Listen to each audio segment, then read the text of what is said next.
আসসালামু আলাইকুম রহমতুল্লাহ। আলহামদুলিল্লাহ আমাদের যে খামারে মুরগির বাচ্চাগুলো ফুটিয়েছে সেগুলো আলহামদুলিল্লাহ সুস্থ আছে। এখন কিন্তু শীতকাল চলতেছে, অর্থাৎ এই পৌষ মাসে কিন্তু এই বছরে কিন্তু প্রচুর পরিমাণে শীত পড়েছে আলহামদুলিল্লাহ। এই শীতে কিন্তু সারা দেশে বা যে যে জায়গায় শীত বা যে যাদের যেখানে ঠান্ডা বেশি সেখানে কিন্তু তারা কঠিন অবস্থায় পড়ে রয়েছে। তো যাই হোক আলহামদুলিল্লাহ আমরা ফিড নিব আজকে। আমরা এই যে কাজটা, আমাদের প্রধান কাজটা হলো ফিড কেনা, অর্থাৎ আমাদের মুরগির যে বাচ্চাগুলো ফুটেছে সেগুলো স্টার্ট অফ ফিডগুলো ভালো করে খাওয়াতে হবে। তো আমি 2-1 দিন থেকে এটার বিষয়ে যোগাযোগ করতেছিলাম যে কোনটা ফিড খাইলে ভালো হবে, কি কি কোয়ালিটি ফিড আছে, মানে কোনটা ভালো ফিড হয়। প্যারাগন আছে, কোয়ালিটি আছে, তারপর হচ্ছে আপনার নারিশ আছে, হ্যাঁ, আরও SMC এর অনেক ধরনের কোম্পানি আছে। এগুলো এক একটা বস্তা এক 2700, 2600, 2800, 2900, 3500 ইত্যাদি ইত্যাদি দামে আছে। তো আমারটি একজনের প্রায়গুলো 2900 টাকা চাইছিল, তার কাছে অবশ্য 2800 টাকা দিয়ে নেওয়া যেতে পারতো।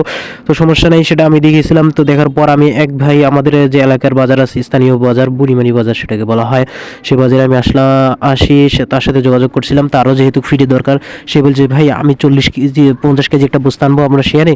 তো আপনি উনি 10 কেজি দোকানে বিক্রি করবে আর আমাকে দিবে 40 কেজি, অর্থাৎ তো বেশি টাকা ওনার ইনভেস্ট করার মতো নাই। তো যাই হোক, সেজন্য আমি তাকে দিলাম যে নেন আপনি 10 কেজি নেন, আমি 40 কেজির জন্য আমি 2540 টাকা দিয়েছি। অর্থাৎ বস্তাটা কিনেছে সে 3000 এবং খরচ 60 টাকা।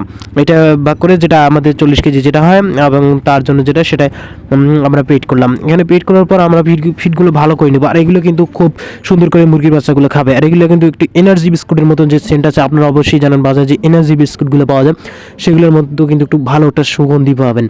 সেই সুগন্ধিটা কিন্তু অনেক চমৎকার হতে পারে। যে এই বস্তাটা আমি নিয়েছি, অর্থাৎ এখানে একটা চিনির বস্তা দেখতে পাচ্ছেন, এটা আমি নিয়েছি কারণ সেখানে ওই বস্তায় বিক্রি করলে তার দোকানে দেখে বিক্রি করতে পারবে, সেজন্য সে ওই বস্তাটা নিয়েছে।